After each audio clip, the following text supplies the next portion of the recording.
La noche del 30 de abril de 1994, dos jóvenes madrileños salieron a cazar a una víctima.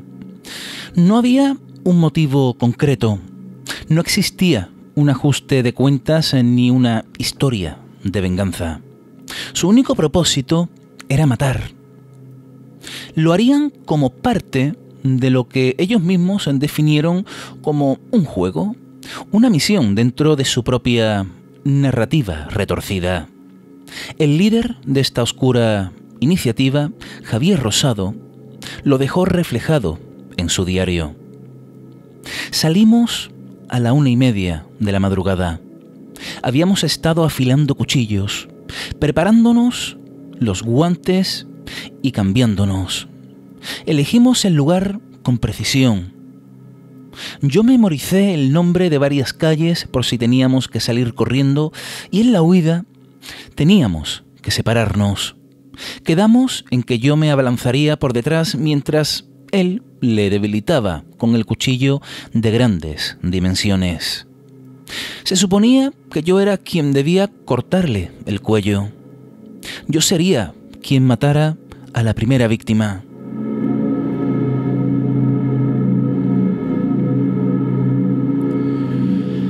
Javier Rosado tenía 21 años y era un joven brillante desde el punto de vista académico, estudiante de tercero de química con un coeficiente intelectual bastante alto. Era un joven obsesionado, en cierta forma, con la violencia, con la dominación y también con el poder sobre los demás.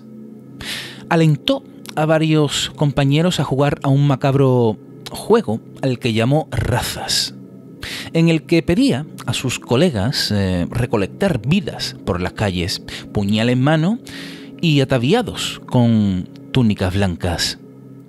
Su acompañante, Félix Martínez, de 17 años, era un adolescente influenciable que se dejó arrastrar por su admiración hacia Rosado. Les unía una única pasión: los mencionados juegos de rol. Esa afición fue la que hizo que unieran sus destinos. Ambos habían pasado meses fantaseando sobre el asesinato perfecto, planeando cada detalle, buscando el momento preciso e ideal para convertir su idea en una realidad macabra. Aquella noche comenzaron su búsqueda por las calles de Madrid. Llegamos al parque en el que se debía cometer el crimen, escribió en su diario. No había absolutamente nadie. Solo pasaron 3 chicos. Me pareció demasiado peligroso empezar por ellos. Decidimos hacer una ronda buscando a nuevas posibles víctimas.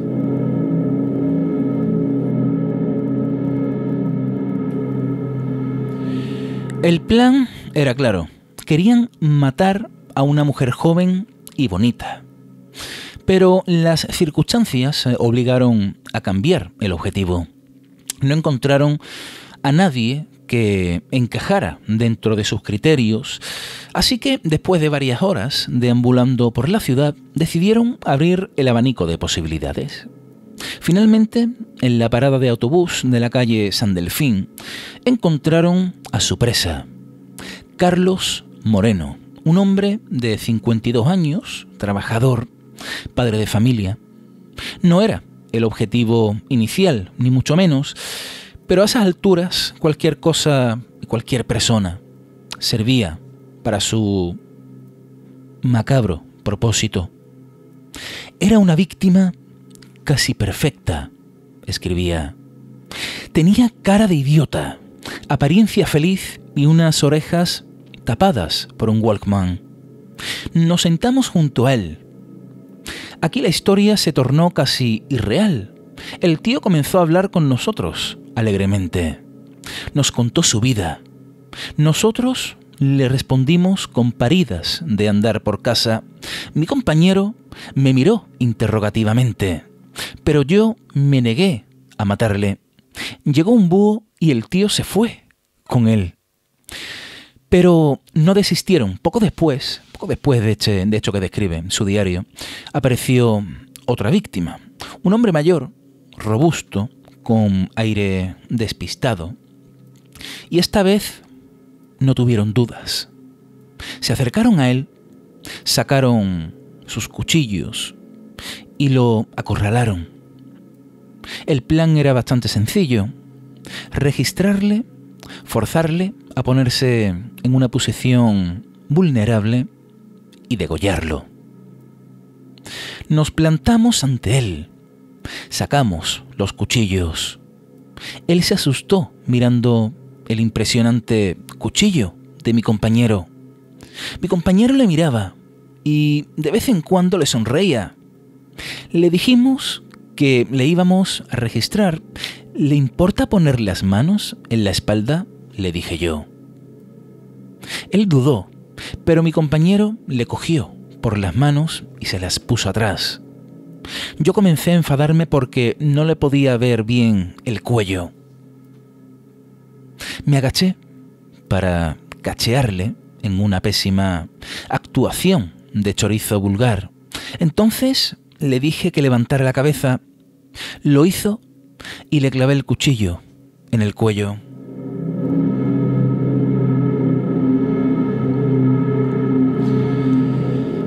La víctima, sin embargo, en ese momento luchó con desesperación. No murió de inmediato, como habían imaginado los chicos en sus fantasías, y a pesar de las repetidas puñaladas que le propinaron, el hombre se resistió, forcejeó incluso e intentó huir.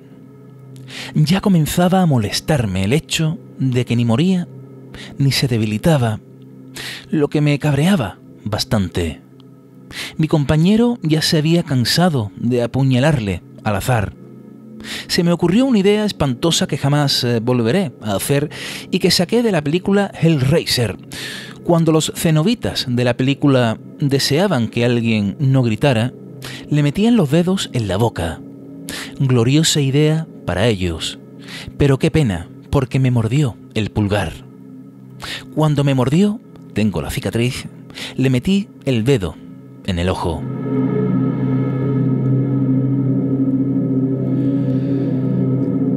Finalmente, Carlos Moreno murió desangrado en un descampado y tanto Rosado como Martínez, orgullosos de su hazaña, se marcharon del lugar convencidos de que habían cometido el crimen perfecto. Sin embargo, apenas unos días después, la policía los atrapó. Fue un camionero quien encontró el cuerpo de la víctima. La gran prueba en su contra fue el diario de Javier Rosado, del cual hemos leído algunos extractos, macabros extractos.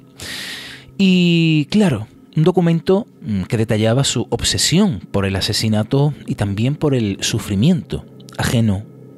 El caso conmocionó a España y originó un debate sobre los juegos de rol, ya que en un principio se creyó que el crimen en sí había sido inspirado por una partida macabra. Sin embargo, con el tiempo, pues se llegó a demostrar que no era cierto. Javier Rosado no seguía ninguna trama establecida dentro de ningún juego de rol, ni ningún otro diferente, sino que simplemente utilizó esa excusa para disfrazar su sadismo. Los juegos de rol que comenzaron en Estados Unidos, sobre todo allá por la década de los 70, sufrieron un estigma a lo largo del tiempo debido a diferentes casos aislados, ¿no?, que ocurrieron con personas que solían jugar este tipo de juegos, pero claro, era una etapa donde los juegos de rol, como digo, pues se habían demonizado en cierta forma, habían creado ese estigma maligno, ese aura de negatividad alrededor de ellos, ya que se vinculaban con satanismo, con rituales extraños y demás, y el titular perfecto para este caso fue ese: los asesinos del rol o el crimen del rol. Rosado fue condenado a 42 años de prisión, mientras que Félix Martínez, por ser menor de edad en ese momento, recibió una pena de 12 años.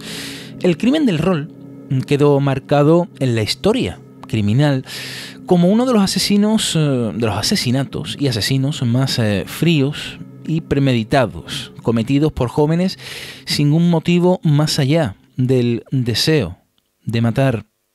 Son casos que quedan en el inconsciente colectivo de las personas. Año 1994.